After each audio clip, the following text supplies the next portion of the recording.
இருந்து கொண்டு இதனை ஏற்பாடு செய்திருப்பது இன்னும் ஒரு சந்தோஷம் தருகிற ஒரு நிகழ்வாகத்தான் என்னால் பார்க்க முடிகிறது.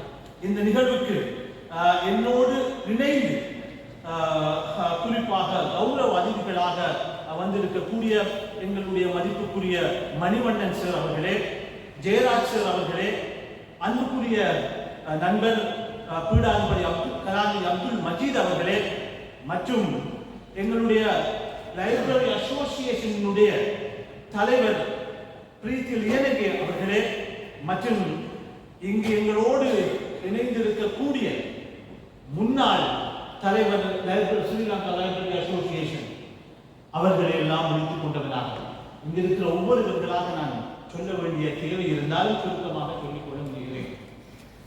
தென்கிழக்கு பல்கலைக்கழகத்தினுடைய சீனியர் அசிஸ்டன்ட் லைப்ரரியன் சஜீர் இருக்கிறார், லைப்ரரியில் கடமை புரிபவர் இருக்கிறார். தென்கிழக்கு பல்கலைக்கழகத்தினாலும் முஸ்லிம் சமூகத்தினாலும் இன்னும் 2 சிங்க பெண்கள் இங்கே இருக்கிறார்கள். அங்கே அமர்ந்திருக்கிற சல்வி அவர்கள் வர்த்தக முகாமைத்துவத்துறையினுடைய பேராசிரியராகவும் தென்கிழக்கு பல்கலைக்கழகத்தின் நூலகத்தை முழுக்க பயன்படுத்தி பேராசிரியராகும் வரைக்கும் வளர்ந்த இந்த பல்கலைக்கழகத்தின் 1வது தொகுதி மாணவி என்பது குறிப்பிடத்தக்க விடயமாகும். அதற்கு பக்கத்தில் அமர்ந்திருக்கிற மற்றும் ஒரு சிங்கப்பெண் இந்த முஸ்லிம் சமூகத்தை பிரதிநிதித்துவப்படுத்துகிறார். இலங்கையினுடைய பல்கலைக்கழகங்களுக்குள்ளேயே இந்த சிறுபான்மை சமூகம் சார்ந்த ஒரு பீடாதிபதி, அதுவும் இந்த பல்கலைக்கழகத்தின் மிக பெரும் பீடமாக இருக்கிற பழமை வாய்ந்த பீடமான மேனேஜ்மென்ட் காமர்ஸினுடைய பீடாதிபதி இருக்கிறார். எங்களுடைய அப்ளைட் சயின்சஸினுடைய அசிஸ்டன்ட் ரெஜிஸ்ட்ரார் இருக்கிறார், எங்களுடைய ஆணையாளர் இருக்கிறார், இன்னும் ஒரு சீனியர் அசிஸ்டன்ட் லைப்ரரியன் நபீஸ் இருக்கிறார், நெட்வொர்க் மேனேஜர் இங்கு இருக்கிறார். இன்னும் லைப்ரரி சார்ந்தவர்களும் எங்களுடைய பொருளாதார மற்றும் புள்ளியியல் துறை சார்ந்தவர்கள் இங்கு இருக்கிற போது நான் ஒவ்வொருவராக சொல்லிக் கொண்டு போய் முடிவேன். என்னுடைய 15 நிமிடம் முடிந்தது. என்னுடைய பேச்சு 3 பகுதிகளை உள்ளடக்கியதாக இருக்கு. ஒன்று, இந்த நிகழ்ச்சியினுடைய இந்த மகாநாட்டினுடைய தீம் நூலகங்களை சமூகத்தோடு இணைப்பது, அந்த இணைப்பதனூடான நடவடிக்கைகளை முன்னெடுத்து செல்வதற்குரிய நூலகத்தின் பங்களிப்பு என்கிற தீமை அறிவது. 2வது விடயம், அந்த தீமை அடிப்படையாக வைத்துக் கொண்டு தென்கிழக்கு பல்கலைக்கழகத்தின் நூலகம் எப்படி ஒரு பல்கலைக்கழக உருவாக்கத்தின் முக்கிய நோக்கங்களில் ஒன்று பிராந்திய சமூகத்தோடு பல்கலைக்கழகத்தை இணைத்து அந்த விவகாரத்தில் பல்கலைக்கழகத்தை நூலகம் எவ்வாறு பிராந்திய சமூகத்தோடு இணைத்திருக்கிறது என்கிற விடயம். 3வது விடயம், ஒரு சாதாரணமானவருக்கு மகனாக பிறந்த பேராசிரியர் பாசிலும் தென்கிழக்கு பல்கலைக்கழகத்தின் நூலகமும் கடந்த 27 வருட கால அனுபவ பயணம் ஒரு மணித்தியாலம் வேண்டும். நான் 15 நிமிடத்துக்குள்ளே முயற்சித்து பார்க்கிறேன். முடியாவிட்டால் நான் முடித்துள்ளேன் என்னுடைய நேரம். ஏனென்றால் மிக நீண்ட பேச்சுக்களை கேட்டிருக்கிறீர்கள். எனக்கு முன்னர் பேசிய great speech made by some of the delegates here, I will summarize their speech and I will touch them and go ahead. அதைத்தான் நான் செய்யலாம் என்று நினைக்கிறேன். முயற்சித்து பார்ப்போம். ஆகவே இந்த உன்னதமானவர்களுக்கு மத்திய நான் சொல்ல வருகிற விடயம் என்னவென்றால், உலகளாவிய ரீதியில் எழுச்சி விட்டு வருகிற ஒரு கான்செப்ட் தான் நூலகங்களை சமூகத்தோடு எப்படி அது பல்வேறுபட்ட நிகழ்ச்சி திட்டங்களை நிரல்களை தீட்டி இருக்கிறார்கள். உலக நாடுகளினுடைய வளம் பொருந்திய நாடுகளும் வளம் பொருந்திய சர்வதேச நிறுவனங்களும் வளம் பொருந்திய தேசிய நிறுவனங்களும் ப்ராஜெக்ட்களை உரிய ஃபண்டை கொடுத்து இந்த நூலகங்களை ப்ராஜெக்ட் நிகழ்ச்சி திட்டங்களை தயாரித்து சமூகத்தோடு இணைப்பதற்கான பல லட்சக்கணக்கான ரூபாய்களை செலவழித்துக் கொண்டிருக்கிற ஒரு சூழ்நிலையில் நின்று கொண்டுதான் we are talking about how can libraries bridge with society, எப்படி சமூகத்தோடு அவர்கள் இணைத்துக் கொள்ள முடியும் என்பதை பற்றி நாங்கள் பேசுகிறோம். அப்படி அது உலக மட்டத்திலே வளர்ந்திருக்கிறது.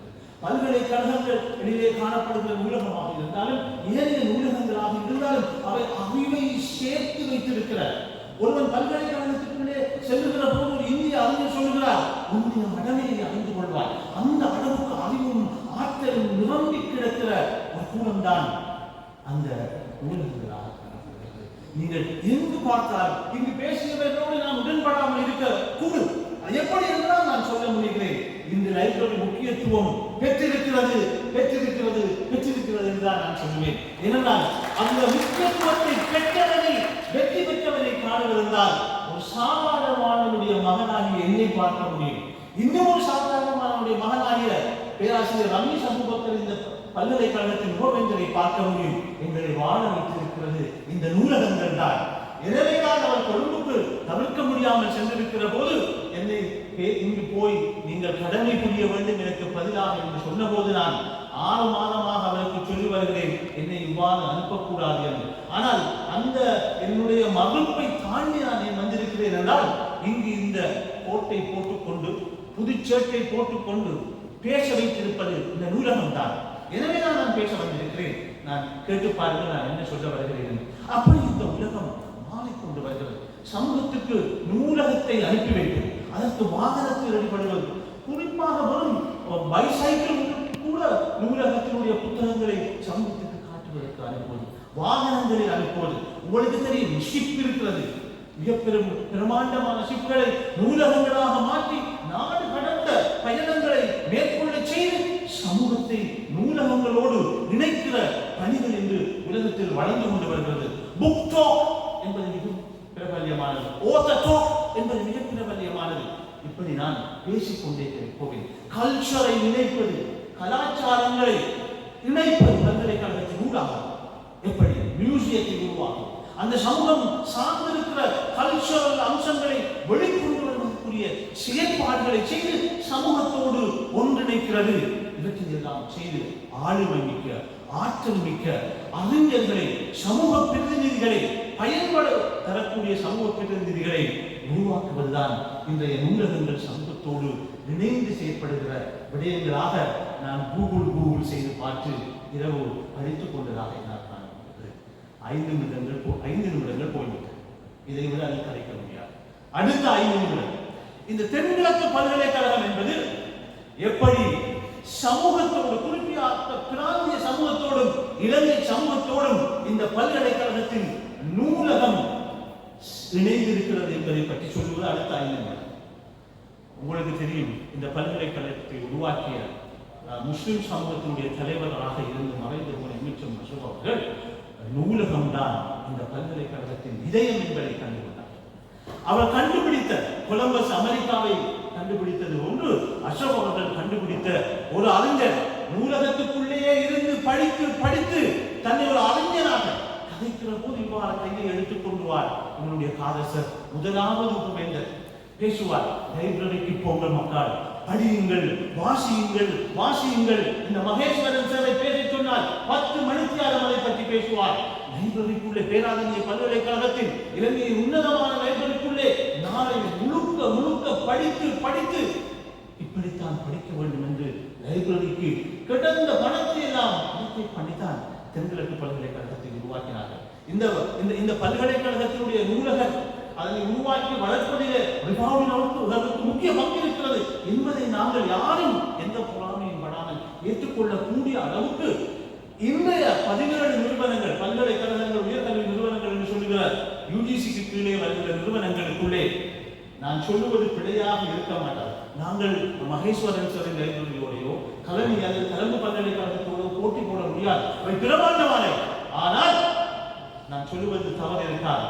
புதிய நூல்களை, நவீன விஞ்ஞான தொழில்நுட்ப புதிய நூல்களை அண்மை காலத்தில் அதிகம் கொண்டிருக்கிற நூலகங்களும் ஒன்றாக நாங்கள் தென்கிழக்கு பல்கலைக்கழகத்தை பார்க்க முடியும் என்பதற்கு அதற்குள்ளே இரவு பகலாக கழித்து படித்தவன் என்ற வகையிலே என்னால் அதை கட்டியம் கூற முடியும். ஆக இந்த பல்கலைக்கழகத்தினுடைய நூலகத்தை உருவாக்கியவர்கள், நான் வெளிநாட்டுக்கு ஜப்பானுடைய டோக்கியோவில் படிக்கிற போதும், மலாயாவில், மலேசியாவில் படிக்கிற போதும், ஜப்பானின் டோக்கியோவின் மேஜி பல்கலைக்கழகத்திலே மிக அந்த உள்ளுக்கு தோண்டித்தான் அந்த லைப்ரரியை கட்டியிருந்தார்கள். அதனை நான் பார்த்த போது, நான் அங்கு படிக்க போன போதும் இது என்ன இங்கு நடக்கிறது என்று பார்த்தேன். எனக்கு நூல் தேவையெல்லாம் வேறு ஒரு பல்கலைக்கழகத்தில் இருந்து பரவ பண்ண முடியும். ஆனால் அந்த லைப்ரரிக்கும் இந்த அளவு பே பண்ணி போஸ்டர் மட்டும் இன்னும் ஒரு லைப்ரரியில இருக்கிற அந்த நூலை எடுப்பதற்கு ஜைகா எனக்கு ஒரு ஸ்பெஷல் ஸ்காலர்ஷிப் தந்தது. படிப்பதற்கான ஸ்காலர்ஷிப் தவிர ஜப்பானில் இருக்கிற 15க்கு மேற்பட்ட பல்கலைக்கழகங்களின் நூலகத்தை விசிட் பண்ணுவதற்கு ஒரு ஸ்காலர்ஷிப் தந்தது. உங்களுக்கு தெரியும் தான், இந்த சிங்கான்சன் என்று சொல்வார்கள், புல்லட் ட்ரெயின், அதில் போகிற போது ஃப்ளைட்டில் போவதும் அதில் போவதும் ஒன்று மாதிரி தான் அந்த ஃபீலிங் இருக்கு. அது அந்த லைப்ரரிகளுக்கெல்லாம் நான் அதில் பயணித்தேன்.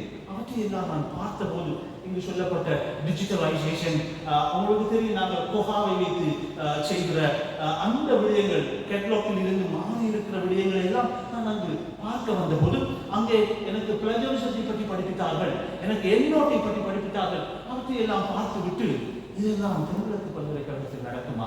அந்த பல்கலைக்கழகத்தின் நூலகங்கள் சமூகத்தோடு ஒன்றிணைந்ததை பார்த்ததால் தமிழக பல்கலைக்கழகத்துக்கு நூல திரும்பி வருகிற போது அவற்றை விட பிரமாண்டமான முறையில் சமூகத்தோடு சார்ந்த செயற்பாடுகளை செய்கிறது. 1995 உருவாக்கப்பட்ட இந்த பல்கலைக்கழகம் 97-98களில் அந்த நாட்டில், அந்த காலகட்டத்தில் எமது நாட்டிலே முஸ்லிம் பண்பாட்டு அலுவலர்கள் திணைக்களத்தினால் அல்லது முஸ்லிம் விவகார அமைச்சினால் மாவட்டங்கள் தோறும் மீலாத்து விழாக்கள் கொண்டாடப்பட்டது. அப்போது இந்த பல்கலைக்கழகம் ஆரம்பிக்கப்பட்ட போது அது இந்த ஒலிவில் வளாகத்தில் இருக்கவில்லை. நாங்கள் அந்த அட்டாளச்சேரியினுடைய ஆசிரியர் பயிற்சி கலாசாலைக்குள்ளே இருந்த போதுதான் முஸ்லிம்களுடைய தலைவர் எங்களுடைய உபவேந்தருக்கு சொன்னார், நீங்கள் இந்த மீலாத்து விழாவின் கொண்டாட்டத்தில் மிக முக்கியத்துவம் வாய்ந்த ஒரு செய்தியை செய்ய வேண்டும். இந்த பிராந்தியத்தின் சமூகத்தை பல்கலைக்கழகத்துக்கு உள்ளே கொண்டு வர வேண்டும். அதிலே நூலகத்தினுடைய முக்கிய பணி இருக்கிறது. நூலகத்தில் உங்களிடம் இருக்கிற நூல்கள், உங்களிடம் இருக்கிற டிஜிட்டல் டாக்குமெண்ட்ஸ் எல்லாவற்றையும் மக்களுடைய பார்வைக்காக வையுங்கள் என்று சொன்ன போதுதான் கிழக்கு சமூகம் விழித்துக் கொண்டது. நாங்கள் படிக்க வேண்டும் என்று என்ற சிந்தனையை கிழக்கிலே வாழ்கிற தமிழ் பேசுகிற மக்களும் சிங்கள மக்களும் உணர்கிற அளவுக்கு அந்த முயற்சியினை இந்த நூலகத்தின் ஊடாக அந்த தலைவர்களும் பீடாதிபதியும் நூலகர்களும் வெளிப்படுத்திய விடயம் என்பது சமூகத்தோடு எப்படி இந்த பல்கலைக்கழகத்தின் நூலகம் இணைந்தது என்பதை நான் அரைமணிக்கு பேசுகிறேன். அது செய்யக்கூடாது.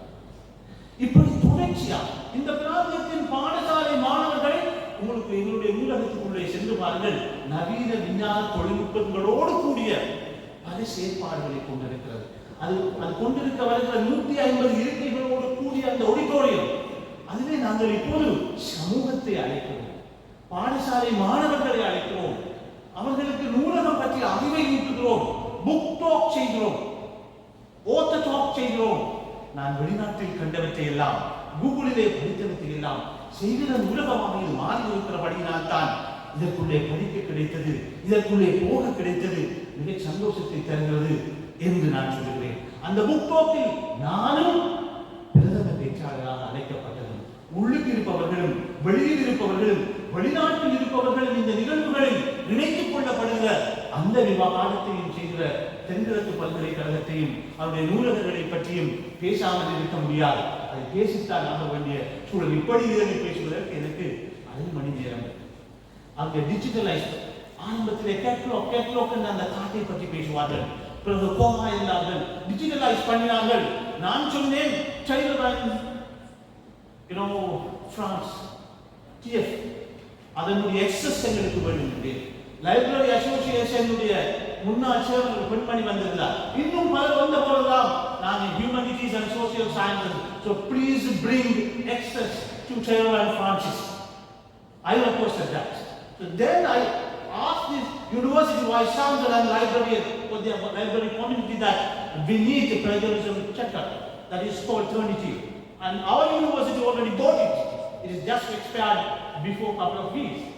நாங்கள் 30 மில்லியனுக்கு மேலே செலவழித்து அதை வாங்குகிற இந்த வளர்ந்த பல்கலைக்கழகங்களோடு ஒப்பிடுகிற போது 2-3 பல்கலைக்கழக நூலகங்கள் தான் இலங்கையில் அதை வாங்கி இருந்த போது அதை வாங்குகிற என்று அது ஆய்வியல் துறைக்கு எப்படி பங்களிப்பு செய்கிறது என்பதை பேசுவதற்கு 1/2 மணி நேரங்கள் தேவை என்பதனால் 2வது 5 நிமிடம் முடிந்துவிட்டது.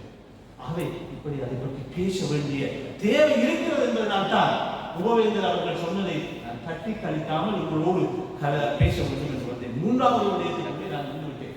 இரண்டாம் அப்படி பேசுவதற்கு பொருத்தமில்லாதது நேரம். 3வது நேரம், நான் மருதமொழி அண்ணனாவில் படித்துவிட்டு இந்த பல்கலைக்கழகத்துக்கு வந்த போது வருவதற்கு முன்னிருந்த சில அனுபவங்களின் அடிப்படையிலே நூலகத்தில் படிக்க வேண்டும். இந்த நூலகத்திலே இங்கு பின்னால் இருக்கிற முனாசையும் இன்பத்தையும் ஹிதாயத்துல்லாவையும் அந்த பாரிசையும் மற்றவரையும் முன்னால் வந்து இருக்க செய்ய வேண்டும் என்று நான் யோசித்தேன். சிரேஷ்ட நூலகர் அஸ்வரையும் முன்னால் அமர்த்த வேண்டும் என்று யோசித்தேன். நேரம் இடம் கொடுக்காது என்பதனால் அவர்களை விட்டுவிட்டு அவர்கள் செய்தவற்றை சொல்லுகிறேன். நான் ஒரு சாதாரணமானவன். ஆனால் இந்த பல்கலைக்கழகத்தை கொண்டு வருவதிலே ஒரு சிறிய அளவான பங்களிப்பு எனக்கு இருக்கிறது. ஆக நான் மாணவனாக இருக்கிற போதே இவர்கள் என்னை மதிப்பார்கள். இந்த மசூவாக இருந்தாலும் நூலகராக இருந்தாலும் இந்த நூலகம் சார்ந்த உறுப்பினர்கள் அனைவரும் மதிப்பார்கள். நான் செம்பரவை சூட்டராக வந்தபோது சிறு வாரங்கள் என்று அழைப்பார்கள். நான் 34 வருடங்களாக மேடையிலே பேசுகிறேன். 34 years experience. I have talking in front of microphone. அந்த 34 வருடங்களிலே என்னுடைய 95ஆம் ஆண்டில் இருந்து நான் நூலகத்துக்கு பேசுவதற்கு தயார்படுத்துவதற்கு நூலை தேடி போகிற போது ஆய்வுகளுக்கு தேடி போகிற போதும் சிறந்து ஆண்களும் பெண்களும் என்னை அழைத்து என்னை உள்ளே முதல் நாங்கள் அதனை ஆரம்பத்திலே கெட்லாக்கில் தேடினோம். பின்னர் நாங்கள் அதனை இது ஆன்லைனிலே தேடுகிற அளவுக்கு ஆற்றலை வளர்த்தார்கள். அதை எங்களுக்கு பழக்கினார்கள். பழக்கிவிட்டு மாத்திரமல்ல, அந்த நம்பரை எடுத்துக்கொண்டு அந்த இடத்துக்கு கூட்டிக் கொண்டு புத்தகத்தை தேடி தந்து படியுங்கள் என்று சொன்னார்கள். அப்படித்தான் தென்கிழக்கு பல்கலைக்கழகம் பேராசிரியர்களை உருவாக்குகிறது என்ற செய்தியை சொல்வதற்காகத்தான் நான் வந்தேன். இறுதியாக ஒன்றை மட்டும் சொல்லிக் கொண்டு நான் முடித்துக் கொள்கிறேன். நான் உங்களுக்கு தெரியும், உலகத்தில் இந்த QS ரேங்கிங் என்று சொல்லுகிற உலக பல்கலைக்கழகங்களை தரவரிசைப்படுத்துவதிலே 50 ரேங்குக்குள்ளே இருக்கிற பல்கலைக்கழகங்கள் ஒன்றுதான் மலேசியாவுடைய மலாயா பல்கலைக்கழகம் என்று. அந்த பல்கலைக்கழகத்தில் நான் படிக்க போகிற போது உலகத்தில் அது 156வது இடத்தில் இருந்தது. இப்போது 50க்குள்ளே அதனுடைய சில ஃபேக்கல்டிகள் ஸ்டடிஸ் வந்து அங்கு நான் படிக்க போகிற போது என்னுடைய சூப்பர்வைசர் கேட்டார், if you are doing your PhD thesis, your empirical contribution, all right, what is your theoretical contribution? அவர் சொன்னார், whatever you do, concentrate on state in society theory என்று சொல்லுகிற அந்த புத்தகத்தை பற்றி அந்த தியரியை பற்றி நீ படிக்க வேண்டும். You apply that text to the theory and go deeper insight into that theory and apply that text to the theory in your PhD thesis. அதன் ஊடாகத்தான் நீங்கள் ஸ்காலராக வரலாம் என்று சொன்னார். நான் விளங்கப்படுத்தினேன். நான் சொன்னேன், you are okay with your empirical contribution, but please work hard for your theoretical contribution. இந்த தென்கிழக்கு பல்கலைக்கழகத்தின் சமூக விஞ்ஞானங்கள் துறையிலே நாங்கள் லெட்டினாக இருந்தோம். நாங்கள் குறைபாட்டோடு இருந்தோம். இந்த தியோரட்டிக்கல் கான்ட்ரிபியூஷன் ஓடு கூடிய அகாடமிக் உருவாக்கினால் தான் அந்த பல்கலைக்கழகமாக மாறும். சூப்பர்வைசர் சொன்னார், ப்ரொஃபசர் சார்ல்ஸ் தாமஸ் சொன்னார், அப்படி ஒன்றை உருவாக்காமல் நான் அனுப்பினால் அது ஒரு குற்றமாக அமைந்துவிடும். எனக்கு விழி திடீரியது. அவர் சில புத்தகங்களை தந்தார். மிக்டால் என்று சொல்லுகிற அமெரிக்க தேசத்தினுடைய கலிபோர்னியா பல்கலைக்கழகத்தினுடைய அறிஞர் 40 வருடங்கள் கஷ்டப்பட்டு உருவாக்கி இருக்கிற தியரியை critically go inside into that, identify gaps on this research. அவருடைய ஆய்வில் இருக்கிற இடைவெளியை கண்டுபிடி, fulfill through your study, that is your PhD thesis. வாசித்தேன் மெதுவாக அவரிடம் சொல்லிவிட்டு நாட்டுக்கு வந்து பல்கலைக்கழகத்தில் ஜாயின் பண்ணிவிட்டேன். தெரியவில்லை. இங்க இருக்கிற அஸ்வர் சார் கிட்ட சீனியர் அசிஸ்டன்ட் சார் ஸ்டேட் இன் சொசைட்டி சம்பந்தப்பட்ட புத்தகங்கள் வரும். யூகேல தான் இருந்து வாங்கணும். சரியான விலையாக இருக்கிறது பாசி ஒரு கோப்பி வாங்குறேன்னு சொன்னேன். ஏனையவற்றை நான் அந்த ஈபே அமேசான் போன்றவற்றிலே அந்த சில யூஸ்ட் புக் எல்லாம் இருக்கின்றன. அதை தான் காசை கொடுத்து வாங்கினேன். அதை வாங்கி தந்த அந்த புத்தகங்கள் பல்கலைக்கழகத்துக்கு வந்த உடனே அசோசியேஷன் என்பதற்கு நீண்ட காலம் பொறுப்பாக இருந்தார். ஏதோ ஒரு இலக்கம் படிப்பான் என்ற நம்பிக்கையில் அந்த புத்தகங்கள் எடுத்து தந்த போது நான் பிழை ஒன்று செய்திருக்கிறேன். ஒரு 7-8 வருடங்களுக்கு முன்பு அந்த புத்தகத்தை வாங்கி அதை நம்பர் எல்லாம் போட்டு செல்ஃபில் வச்சு போட எடுத்து சொன்னார். அதை எடுத்துட்டு வந்தவன் அங்கே திரும்பி கொண்டு அது மிகப்பெரும் பிழை தான். மற்றவர்களும் படிக்கவில்லை. அங்கே இருக்கிற ஒரு லைப்ரரி என்றால் கடும்படையை செய்திருக்கிறது. அது என்னுடைய கல்விக்காக உங்களுக்கு பிழையானது, எனக்கு சரியான படித்தேன். பக்கமாக படித்தேன், விளங்கவில்லை. ஒரு வருடம் படித்தேன். அதுக்கு பின்னர் சீனியர் அசிஸ்டன்ட் லைப்ரரியன் மஷ்ரூபா வந்து இந்த பீரியோடிக்கல் செக்ஷன் உங்களுக்கு தெரியும் தானே. நான் ஒவ்வொரு செக்ஷனாக எல்லாம் என்ன செஞ்சிருக்காங்க. இப்போ நான் பேசுகிற சஜீவ் எல்லாம் சொன்னதை சொன்னால் ஒரு மனத்தில் முடிவுறதுன்னு கட்டி விட முடியுது என்னுடைய பேச்சு. அது நான் போய் சொன்னேன், எனக்கு கஷ்டமாக இருக்கிறது. உங்களுக்கு தெரியும், இந்த ஹியூமனிட்டிஸ் அண்ட் சோசியல் சயின்ஸினுடைய அதிகமான ஆய்வு சம்பந்தப்பட்ட விடயங்கள் சைல்ட் அண்ட் பிரான்சிஸ்ல வந்து ஷேர்ஜில் ஒரு அளவுக்கு இருக்கும், ஜஸ்டோவில் ஒரு அளவுக்கு இருக்கும்.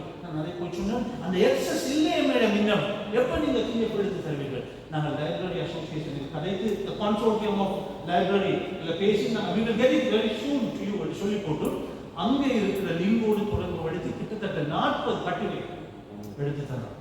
அந்த 40 வாசித்து மீண்டும் புத்தகத்தை வாசித்த போது கெப்பை கண்டுபிடித்தேன், எழுத ஆரம்பித்தேன். பிஎஸ்சி வந்து விட்டது. அந்த பிஎஸ்சி தீசிஸை வைத்துக் கொண்டு மிக தரம் வாய்ந்த ஜேர்னல்களில் நான் கட்டுரைகளை நான் பிரசுரித்திருக்கிறேன். இந்த web of science indexing citation இண்டெக்ஸிங்கோடு சம்பந்தப்பட்ட, அதே மாதிரி உங்களுக்கு தெரியும் ஸ்கோபஸோடு சம்பந்தப்பட்ட புத்தகங்கள் எல்லாம் சங்கிகள் எல்லாம் நான் பிரசுரிக்கிற அளவுக்கு இந்த நூலகம் வளர்த்து விட்டது என்று மிக நீண்ட பேச்சோடு நான் பேசிவிடக் கூடாது என்று நினைக்கிறேன். எனவே நான் என்ன சொல்ல வருகிறேன் என்றால், எங்களுடையவர்கள் சொன்னார்கள் இங்கு சவாலுக்கு உட்பட்டிருக்கிறது, படிப்பதற்கு கஷ்டம், மாணவர்கள் வருவதற்கு கஷ்டம், எலக்ட்ரானிக் டிவைசஸ் வந்துட்டு அதை மிட்டிகேட் பண்ணி இருக்கிறது. ஆனால் இன்னும் ஒன்று இருக்கிறது, என்னிடம் அந்த மிக்டாலினுடைய புத்தகத்தினுடைய சொப்பி இருந்தது. நன்றாக விளங்கிக் கொள்ளுங்கள். ஒருவர் ஆழமாக what my professor said, go deep insight into that particular book. அந்த knowledge-க்குள்ள நாங்கள் மிக ஆழமாக போவதென்றால் அந்த டிவைசஸில் இருந்து போகலாம். ஒரு சில மிக அறிஞர்கள் தான், அறிவு படைத்தவர்கள் தான் அப்படி டீப் இன்சைட் வந்து எலக்ட்ரானிக் பர்சன்ல போகலாம் என்பது என்னுடைய பார்வை. என்னை போன்ற சாதாரணமானவர்கள் அந்த பிரிண்டட் புக்கை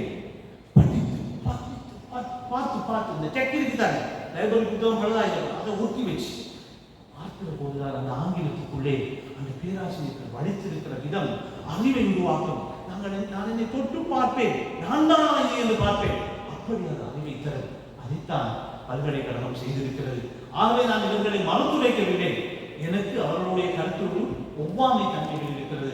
நான் மீண்டும் முடிக்கிற போது சொல்ல வருகிறேன், இன்னும் லைப்ரரி வாழ்கிறது, அது சமூகத்தோடு இணைக்கிறது. என்னை அப்படி என்னை உருவாக்கியது இந்த நூலுக்கு பெரிய நூலகத்துக்கு பெரிய பங்கு இருக்கிறது.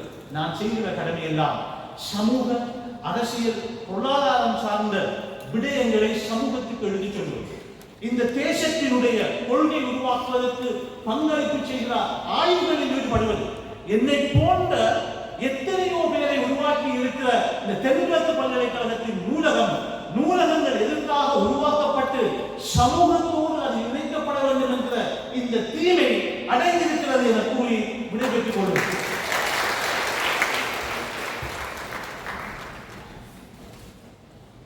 இதுவரை உங்கள் மத்தியிலே உரையாற்றி சென்றிருக்கின்ற இந்த நிகழ்வில் பிரதம அதிதி பேராசிரியர் கலாநிதி எம் ஃபாசில் அவர்களுக்கு இந்த வேளையிலே நன்றிகளை தெரிவித்துக் கொண்டு நிகழ்வில் அடுத்து பிரதம அதிதி அவர்களுக்கு இப்போது நினைவு சின்னம் வழங்கி கௌரவிக்கின்ற நிகழ்வு இந்த வேளையிலே இடம்பெறுகின்றது. நினைவு சின்னத்தினை வழங்கி கௌரவிப்பதற்காக அன்போடு நாம் அழைப்பது இன்றைய இலங்கை நூலகர் சங்கத்தின் 18வது தேசிய ஆய்வு மாநாட்டின் தலைவர், சிரேஷ்ட உதவி நூலகர், இலங்கை தென்கிழக்கு பல்கலைக்கழகத்தின் சிரேஷ்ட உதவி நூலகர் கலாநிதி முகமது மஜீத் மஷ்ரூஃபா அவர்களை அன்போடு நாம் அழைக்கின்றோம். இந்த விருதினை பெற்றுக் கொள்வதற்காக இன்றைய நிகழ்வில் பிரதம அதிதி இலங்கை தென்கிழக்கு பல்கலைக்கழகத்தின் இன்றைய நாள் பதில் உபவேந்தர் கலை கலாசார பீடத்தின் பீடாதிபதி பேராசிரியர் கலாநிதி எம் ஃபாசில் அவர்கள்.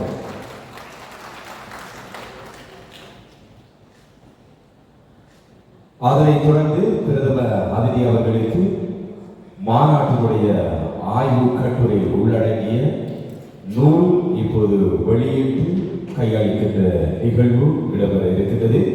இந்த ஆய்வு கட்டுரைகளின் நூலினை நூலாக்கி இருக்கின்ற பிரதம ஆசிரியர், மாநாட்டினுடைய செயலாளர், யாழ்ப்பாண பல்கலைக்கழகத்தின் சிரேஷ்ட உதவி நூலகர் திருமதி திவ்யா ஜனன் அவர்களை அன்போடு நாம் அழைக்கின்றோம். இன்றைய ஆய்வு மாநாட்டினுடைய கட்டுரைகள் அடங்கிய அந்த நூல் இப்போது வெளியிட்டு பிரதம அதிதி அவர்களுக்கு வழங்கி வைக்கப்படுகிறது. அதனைத் தொடர்ந்து அதிதிகளுக்கு அந்த நூல் இப்போது மாநாட்டினுடைய செயலாளர் அவர்களினால் இங்கே தொடர்ந்து வழங்கி வைக்கப்படுகிறது.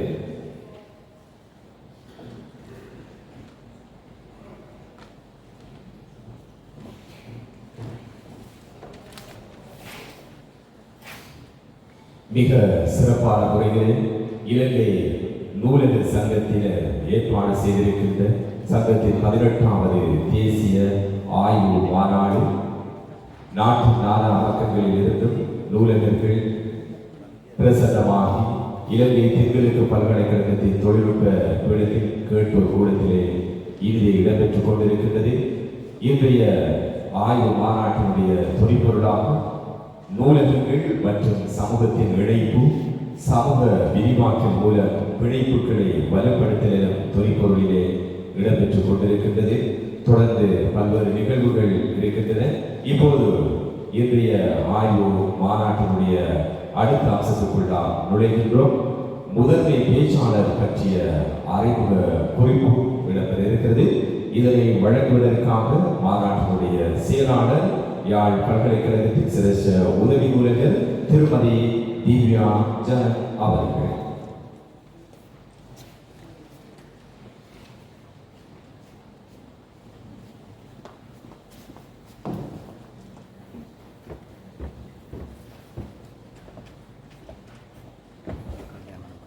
வரலாற்று சிறப்புமிக்க தேசிய தகவல் விஞ்ஞான